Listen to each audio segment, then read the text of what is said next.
Oke ya, selamat siang. Tadi Miss sudah bagi ya untuk kisi-kisi mengenai UPK kimia ya, yang nanti kalian ujian. Nah itu yang kalian perhatikan pas baca itu kalian lebih baik bacanya di bagian yang indikator soal ya. Jadi karena indikator soal itu yang lebih spesifik ya. Miss nggak akan kasih contoh soal semuanya ya yang Miss sudah sering bolak-balik terangin. Miss nggak kasih, kita bahas aja satu-satu. Kita lihat gambarannya ya. Jadi kita lihat soal PG yang nomor 1 adalah disajikan lambang atom golongan A ya, kita nggak tahu golongan A dengan nomor atom.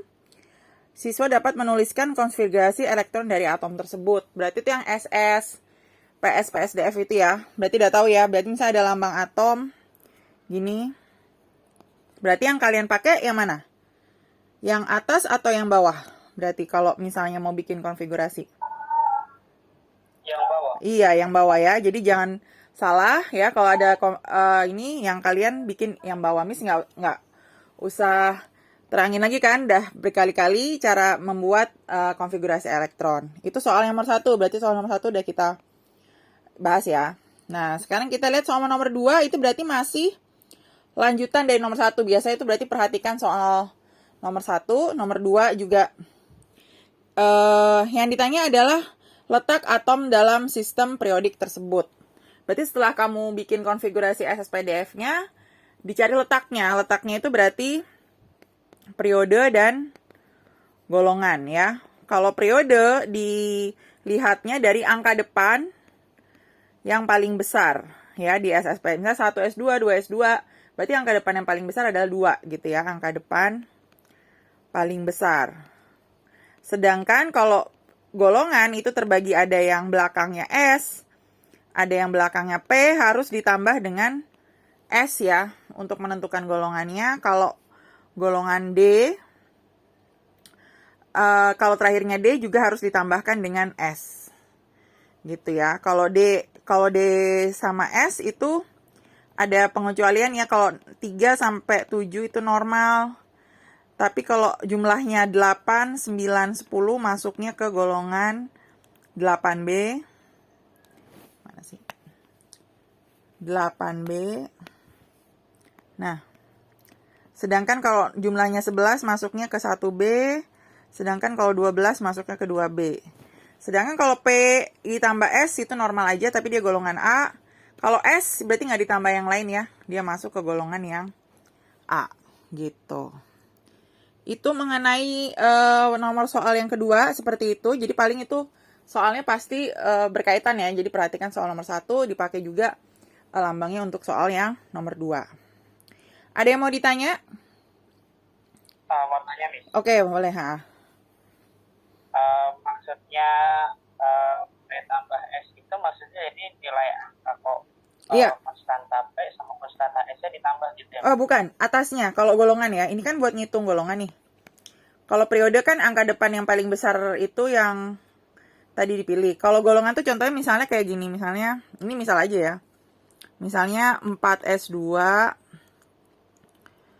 Jangan 4 ya.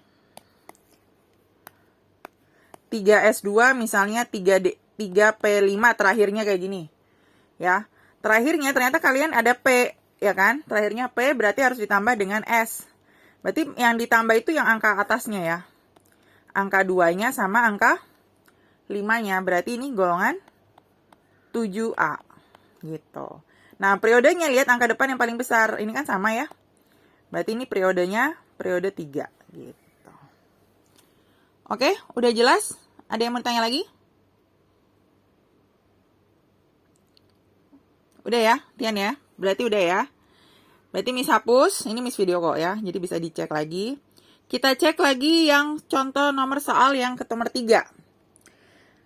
Nah, nomor 3 ini kalian harus, waktu itu kan Miss pernah bagiin ya tabel mengenai teori atom. Kalian juga bisa cek di buku kelas 10 mengenai teori atom dan dapat menemukan nama penemu model atom tersebut. Nah, berarti ini model atom tuh. Berarti diingat ya, kayak misalnya yang pertama Dalton cuma yang bulat, terus Thomson itu yang misalnya kayak ada kismis seperti ini. Nah, waktu itu kan Miss pernah kasih. Terus kalau misalnya Rutherford yang seperti apa gitu ya. Nah, itu dilihat lagi. Itu teori. Jadi dilihat lagi di buku kelas 10 dan tabel yang pernah Miss kasih. Kalau kalian mau cari di Google juga ada tulisannya tuh teori atau model. Nah, itu ntar pasti ada ya. Ini teori. Kita lihat lagi sekarang yang nomor 4. Diberikan beberapa senyawa kimia. Siswa diminta membedakan senyawa yang berikatan ion dan berikatan kovalen. Masih ingat ya, kalau ion berarti logam dan non-logam. Ya. Sedangkan kalau yang berikatan kovalen itu yang non-logam semua, non-logam plus non-logam. Contohnya misalnya kalau yang logam dan logam, non-logam misalnya contohnya pasti ada logamnya misalnya KBr, terus NaCl misalnya kan, ini berarti ini logam, ini logam, ini non-logam, ini non-logam. Kalau non-logam ya semuanya berarti non-logam, nggak ada logamnya sama sekali. Misalnya SF6 terus H2O dan lain sebagainya, masih banyak. Ya, pokoknya kalian lihat ya mana yang logam sama yang non-logam, mana yang non-logam sama non-logam gitu. Oke, yang kita lihat berarti yang petunjuk untuk nomor soal 34 ada yang mau ditanya nggak? Mau tanya nih, Oke, boleh. untuk nomor 4 itu kalau misalnya ikatannya berupa logam dan logam disebutnya apa? Nggak, ikatan logam sama logam itu nggak ada. Itu kan campuran. Kalau logam aja, ikatan logam aja, ya disebutnya logam aja. Ikatan logam, bukan ikatan ion, bukan ikatan kovalen. Ya, kalau logam aja, logam dan logam tuh nggak ada, nggak bisa nyatu. Cuma dia biasanya sendiri campuran gitu ya. Jadi ada campuran segini sama ini. Dia nggak ngiket sebenarnya, cuma nyampur aja gitu. Biasanya dia keiketnya karena sedimen tanah ya gitu. Jadi dia nggak ada ikatan. Kalau beda macam tuh nggak ada. Dia biasanya kalau purun ikatan dalam batuan itu biasanya dia campuran kovalen sama kovalen gitu ya. Pasti ada O-nya di situ. Jadi nggak ada. Ada ikatan logam. Ikatan logam itu ya antara partikel-partikel dia sendiri. Misalnya logam besi gitu ya. Di dalamnya itu ada partikel-partikel atom-atom besinya. Nah itu disebutnya ikatan logam aja gitu. Oke, sampai di sini ada yang mau ditanya lagi? Kalau nggak ada, Miss hapus ya. Terus Miss kita lanjut ke kisi-kisi selanjutnya. Nah, ini kalau kekecilan kalian bisa Bentar. Bisa dilihat sendiri ya di PDF yang Miss kasih. Ini Miss bisa zoom sih. Bentar. Nah, kita lihat contoh nomor soal yang kelima ya. Diberikan tabel beberapa larutan dengan nyala lampu dan jumlah gelembung. Ini yang mirip sama kemarin soal di tryout juga ada. Ya, terus dilihat mana yang elektrolit. Kalau elektrolit ya, itu pasti ada, setidaknya ada gelembung, terus ada juga nyalanya. Ya, gelembung atau nyala pasti ada. Entah dua-duanya ada gelembung, entah ada nyalanya, atau salah satu aja ada gelembungnya atau ada nyalanya. Cuma kalau elektrolit kuat, gelembungnya harus banyak, terus nyalanya juga harus terang. Sedangkan kalau elektrolit lemah, itu gelembungnya bisa sedikit, nggak ada nyala, atau nyalanya redup, nggak ada gelembung, atau dua-duanya ada gelembung dan nyala, tapi nggak terang, dan gelembungnya nggak banyak. Itu elektrolit lemah. Tapi elektrolit kuat dan lemah itu sama-sama berarti masuk ke elektrolit. Gitu. Sedangkan kalau non-elektrolit itu benar-benar nggak ada gelembungnya, pun juga nggak ada nyalanya. Gitu ya. Jadi itu kalian lihat lagi di yang pembahasan tryout tuh ada soal yang tabel itu. Nah itu paling soalnya seperti itu modelnya, mengenai nyala dan jumlah gelembung. Gitu ya. Oke. Sampai di sini ada yang mau ditanya nggak yang nomor soal 5? Nggak ada. Kalau nggak ada, berarti kita lanjut ke membahas yang nomor soal yang ke-6 ya. Ini juga Miss nggak kasih contoh, nomor 6 itu. Nomor 6 itu dia bilangnya menentukan bilangan oksidasi ya, unsur dalam suatu senyawa atau dalam suatu ion. Itu yang pelajaran yang kelas 10 ada, kelas 12 juga ada. Itu yang kayak gini misalnya. Misalnya kalau Al OH misalnya 3. Misalnya ditanya Al-nya berapa muatannya. Kalau Al kita udah tahu ya, selalu plus 3. Misalnya kalau yang aku tahu lagi misalnya FeSO4 gitu. Fe-nya berapa? Kan kita tahu kalau SO4 selalu min 2, berarti Fe-nya plus 2. Itu loh yang waktu dulu ya. Waktu kita belajar kelas 12 juga kan Miss ulang lagi. Nah itu. Kalau bentuknya ion, jangan lupa kalau misalnya bentuknya ion, misalnya kayak NO3 min.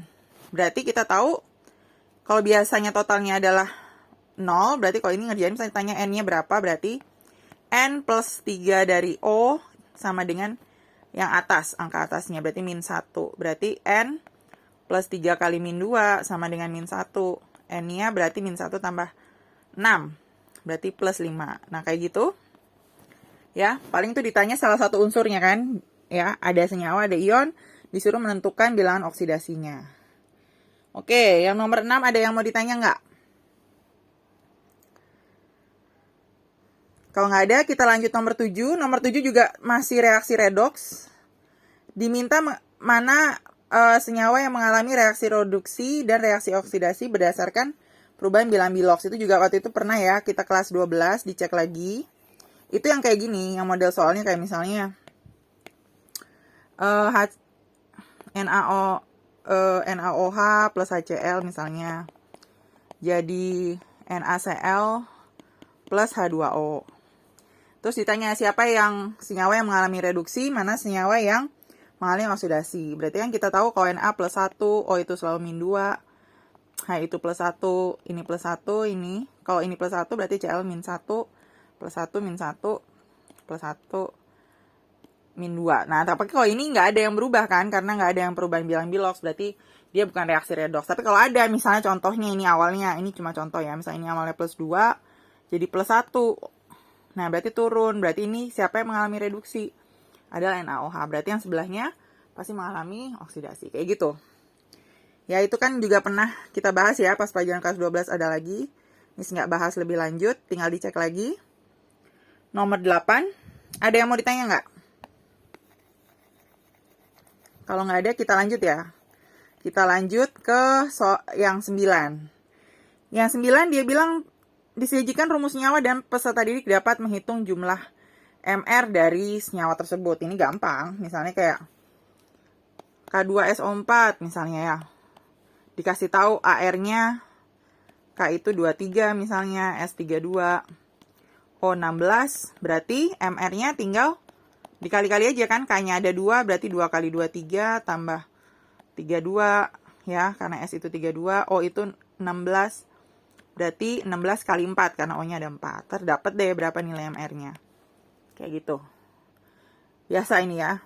Tinggal ngitung aja dari AR-nya. Dikasih rumus senyawanya. Rumus senyawanya ini misalnya. Kita nggak tahu, Miss. Ini cuma contoh aja. Bisa macam-macam senyawa, rumus senyawa yang keluar. Oke, nomor 9 ada yang mau ditanya nggak? Nomor 9 nggak ada. Berarti kita lanjut ke soal nomor 10. Nah, ini soal nomor 10 Miss kasih contohnya ya. Nah, nomor 10 itu dia bilang siswa dapat menentukan jumlah mol zat yang bereaksi dan menentukan senyawa mana yang menjadi reaksi pembatas. Nah, kita lihat contoh soalnya di sini. Nah, ini Miss ya, di sini.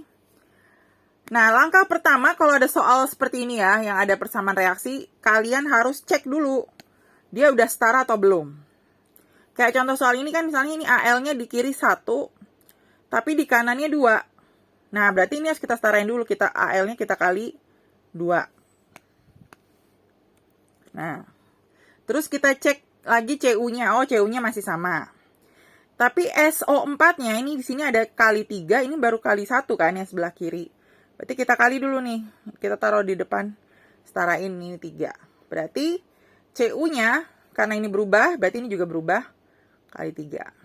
Nah, kalau udah setara, kita baru bisa menghitung gitu ya. Jadi biasakan cek dulu persamaan reaksinya. Nah, sekarang kita lihat di sini di soal, ciri-ciri dari yang mencari reaksi pembatas itu adalah apabila ada dua zat yang di sebelah kiri panah ya di pereaksinya yang diketahui. Di sini kita lihat ada 5,4 gram aluminium. Berarti kita inti pertamanya harus cari dulu mol si aluminium. Ya, mol aluminiumnya caranya tinggal karena yang diketahui ya 5,4 gram berarti, nah ini ada keterangannya harusnya ada ya, AR dari aluminium adalah 27. Nah, berarti kita cari dulu mol AL-nya karena yang ketahuan massa, untuk mencari mol kan massa dibagi AR atau MR, berarti 5,4 karena aluminium sendiri bagi 27, berarti kan 0,2. Ya. Nah, kenapa reaksi pembatas? Karena ada lagi ketahuan di sini ya. 400 ml tembaga 2 sulfat 0,5 M. Berarti kita harus cari lagi karena di sebelah kiri yang ketahuan ada mol si tembaga 2 sulfat. Tembaga 2 sulfat itu CuSO4. Karena yang ketahuan M dan mililiter, cara nyari molnya adalah rumusnya adalah liter dikali dengan M. Harus dalam liter kalau mencari mol ya. Jadi ini 400 ml kita ganti ke liter. Berapa liter berarti 400 ml? 0,4. Iya, 0,4. Nah, berarti 0,4 dikali M-nya aja, 0,5. Berarti 0,4 kali 0,5 berarti 0,02 kan? Nah, untuk mencari cek reaksi pembatas, kita cek. Itu caranya molnya dibagi dengan koefisien reaksinya yang sudah disetarakan. Jadi kalau ini molnya 0,2, ya berarti 0,2 bagi 2. Ini buat cek aja, bukan buat ngitung. 0,2 bagi 2 adalah 0,1. Sedangkan untuk yang satunya, yaitu yang si CuSO4, sama cara yang ngeceknya, molnya dia dibagi koefisien dia. Koefisien dia kebetulan 3 kan?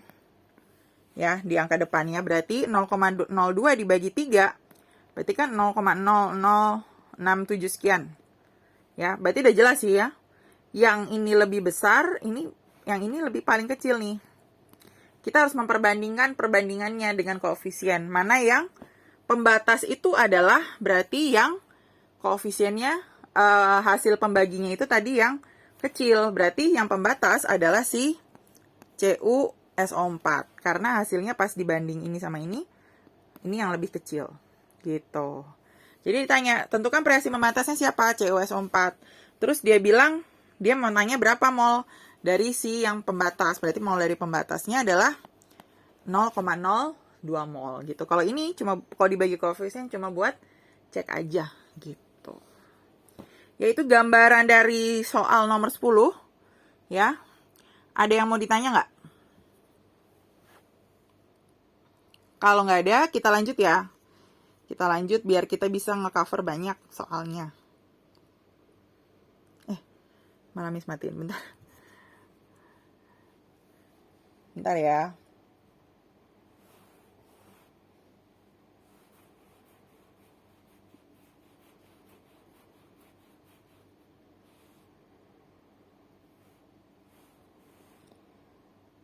Berarti kita lanjut bahasnya.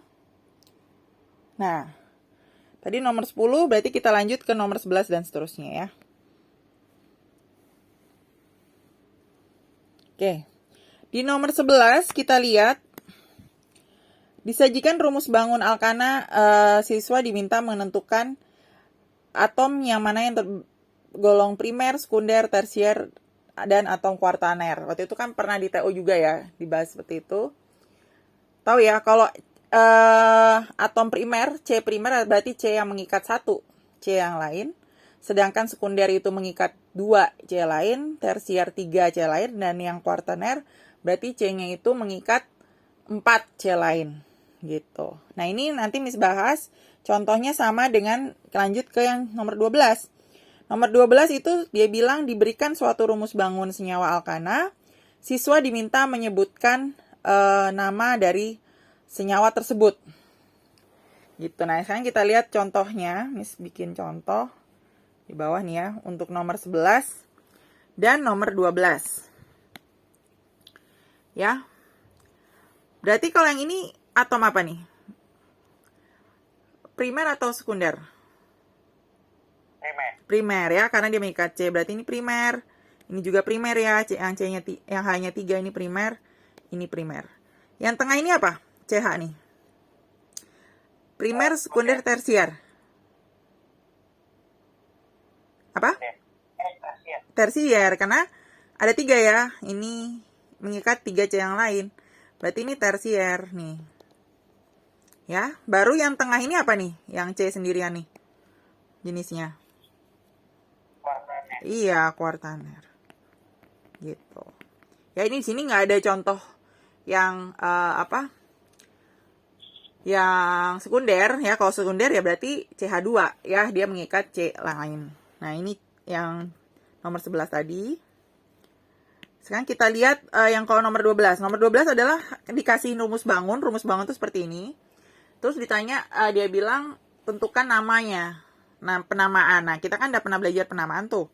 Langkah pertama itu kan harus cari rantai yang paling panjang ya untuk alkana. Berarti yang paling panjang kita bisa bikin gini kan. Jadi nggak diingat ya, rantai paling panjang nggak harus selalu lurus. Ini kebetulan bisa lurus. Kalau kalian dari atas ke sini juga sama aja. Gitu. Nah, sekarang kita lihat. Setelah itu kita berikan nomor. Berikan nomor adalah yang ketemu duluan dengan cabang. Nah, masalahnya di sini dari kanan ketemu cabang, dari kiri juga ketemu cabang, ya kan? Yaitu ini. Tapi yang paling banyak cabangnya adalah kalau kita menomorkan dari yang kanan. Kalau ini nomor 1, 2, 3, 4. Karena kalau di sini pas kalau kita nomor 1 di belah kanan, udah ketemu 2 cabang. Ya. Sedangkan kalau kita misalnya ngasih nomornya dari sebelah yang kiri, itu pas kedua memang udah ketemu cabang, cuma cabangnya cuma 1. Jadi menangan kalau yang cabangnya itu lebih banyak gitu ya. Nah, berarti kalau CH3 masih diingat itu adalah metil. Ya, berarti kita tulis dulu cabang dulu. Cabangnya itu di nomor berapa aja? Di nomor 2 dan di nomor 3. Ada 3, berarti 2, 3 ya, walaupun dia sama letaknya harus ditulis 2 kali. Karena di situ ada 2 cabang. 2, 2, 3. Karena dia ada 3 metilnya, berarti trimetil. Terus, karena yang lurusnya 4, itu but ya. Karena dia alkana, nggak ada stripnya yang lain, nggak ada stripnya, berarti dia 2, 2, 3 trimetil butana. Nah, gitu. Ya, jadi dikasih tahu, dipelajari lagi mengenai tata nama alkana. Berarti alkana itu yang kayak gini, yang nggak ada rangkap 2 atau rangkap 3-nya. Gitu. Oke, ini untuk soal nomor 11, 12. Ada yang mau ditanya nggak? Mau tanya, Miss. Ya. Nanti kalau misalnya kita mengidentifikasi, contohnya misalnya ada soal yang bukan alkohol dan susunannya, tapi misalnya susunannya memiliki jumlah cabang yang langsung bertemu dengan cabang lain, jadi kita harus mencari di mana cabang yang paling banyak itu ya. Iya, kalau alkohol, kalau yang turunan alkana yang kayak alkohol ether itu kan yang ketemu dulu dengan gugus fungsinya kan, kayak alkohol itu yang ketemu dengan OH, dia nggak ngelihat cabang. Cuma kalau alkana ini kan tadi di kisi-kisi deskripsinya itu dia mintanya alkana bukan turunan alkana. Berarti yang kayak gini. Nah, ini pokoknya dinomorin yang ketemu duluan dengan cabang. Tapi kalau misalnya ternyata kiri kanan sama-sama ketemunya lebih itu dilihatnya lagi dari yang kombinasi angkanya itu paling kecil kan. Jadi kayak misalnya kalau kita misalnya ngasih nomor dari kiri itu kan jadi kombinasinya itu 2, 3, 3. Kalau di jumlah itu kan 2, tiganya. Nah, kalau misalnya penamaan kimia itu intinya nomornya kalau bisa paling kecil gitu ya. Terus huruf abjadnya yang paling duluan.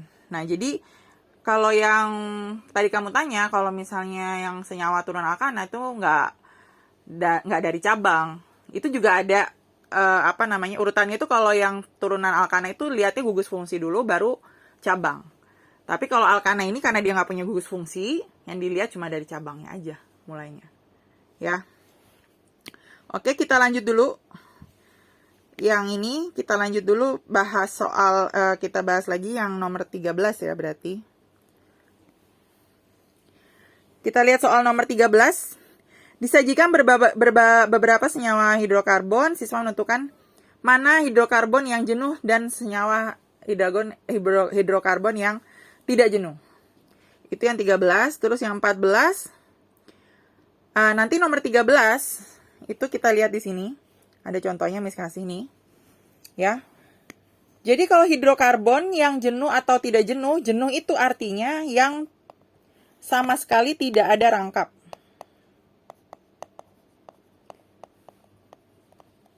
Ya. Kan dia dikasih taunya rumus senyawanya tidak ada rangkap. Kalau misalnya dikasih tahu dalam bentuk gambar, kalian bisa lihat aja berarti yang nggak ada rangkapnya sama sekali, ya. Jadi kayak tadi itu yang kayak alkana itu berarti jenuh. Sedangkan kalau tidak jenuh itu artinya ada rangkap. Jadi entah dia rangkap 2 atau rangkap 3. Berarti pada intinya ini tuh alkana, ya. Sedangkan kalau yang tidak jenuh itu adalah alkena atau alkuna. Nah, kalau nggak dikasih tahu rumus bangunnya, misalnya dalam bentuk soal yang kayak gini, misalnya ada C2H4, C6H14, J8H14, C5H12, diingat ya, berarti kalau yang alkana rumusnya apa? Cn H2N plus 2. Kalau alkena, Cn H2N.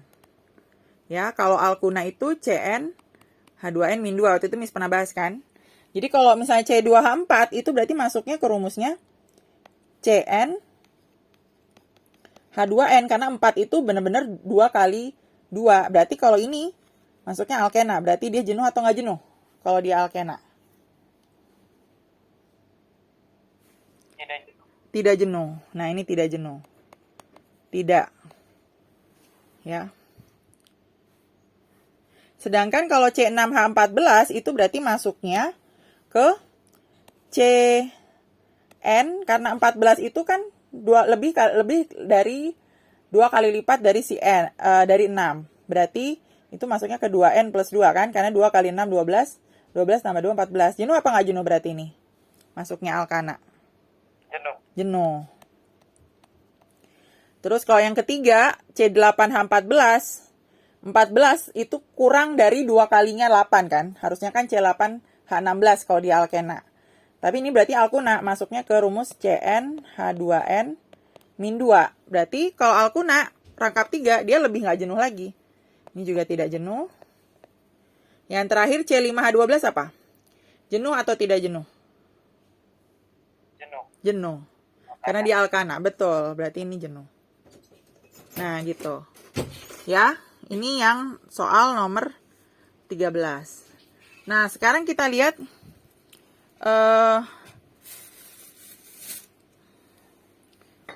Nah, kita lihat yang tadi yang 13 tuh Miss sudah.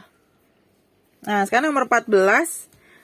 Kita lihat disajikan soal berupa bilangan oktan dan peserta dapat membedakan kualitas bensin berdasarkan nilai oktannya. Itu kan yang kali ada juga ya contoh di tryout. Semakin besar apa? Nilai oktan, berarti semakin bagus juga kualitas bensinnya. Gitu ya. Jadi tanya mana yang paling kualitas bensin paling bagus, cari aja nilai oktannya. Ya, nilai bilangan oktannya yang tinggi. 90 berapa? Tergantung ya, misalnya ada contoh 195, 92, 88, berarti kalian tahu yang paling tinggi 95, berarti dia yang paling bagus kualitas bensinnya. Nah, sekarang kita lihat lagi nomor 15. Nomor 15 diberikan reaksi pembakaran senyawa, menentukan hasil reaksi mana yang pembakaran reaksi sempurna dan tidak sempurna. kita lihat ya, ini sudah kasih contoh sebentar. Nah ini, kayak gini contohnya, misalnya ada reaksi pembakaran. Manakah yang reaksi pembakaran tidak sempurna? Yang ditanya di sini tidak sempurna.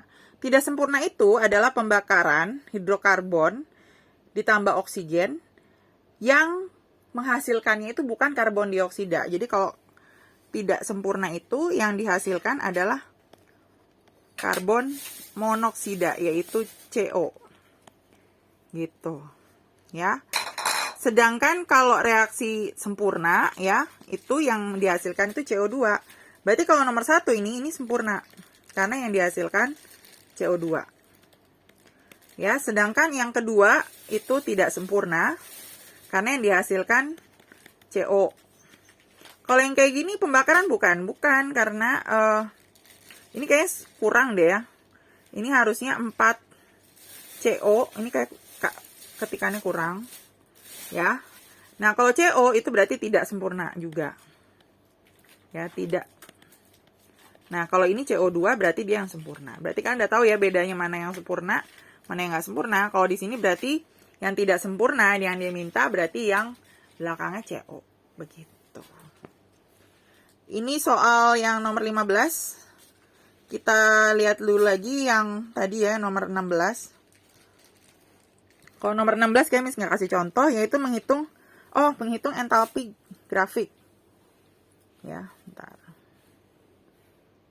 Ini kayak nggak cukup waktunya, udah sampai 15 dulu ya. Jadi hari ini kita bahas sampai nomor 15, nanti hari Kamis kita bahas lagi poin-poin kisi-kisi yang selanjutnya. Kalian boleh baca-baca juga yang kisi-kisi yang dari Miss, yang dari PDF itu nanti kalian baca, misalnya ada yang kalian mau tanya lagi, boleh ditanyakan di pertemuan selanjutnya. Oke, sampai di sini dulu. Selamat siang semua. Siang, Miss. Yuk.